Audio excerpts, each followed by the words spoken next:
Open the gallery and find the AC voltage source at the power supply.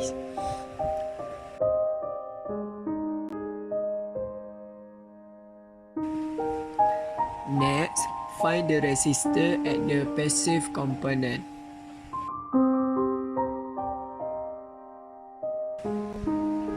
Find the diode at the discrete semiconductor. Lastly, find the oscilloscope at the folder measuring to measure the AC voltage of each resistor. Connect the wire to complete the circuit.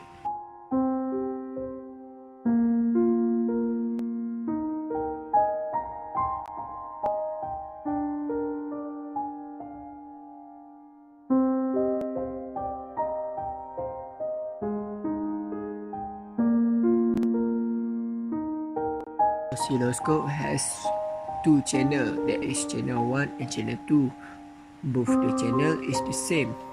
Now I'm going to measure the voltage at the resistor 2 first.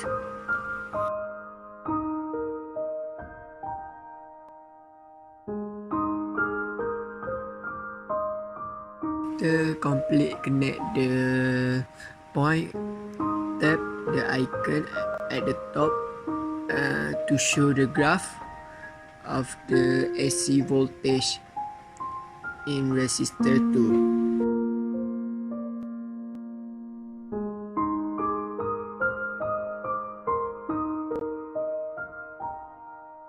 Double click the graph to adjust the width of graph.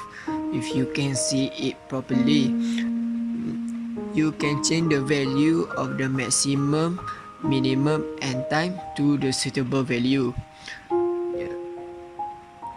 After that, tap the play button to show the graph.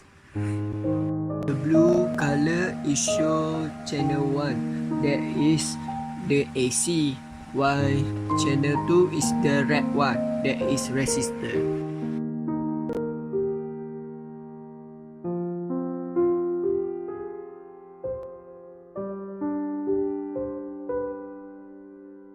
Repeat the same step to measure the voltage of R1.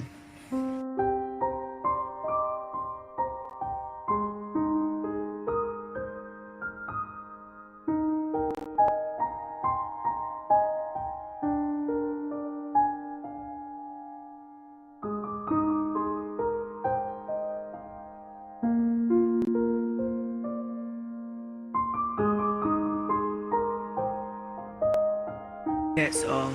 Thank you.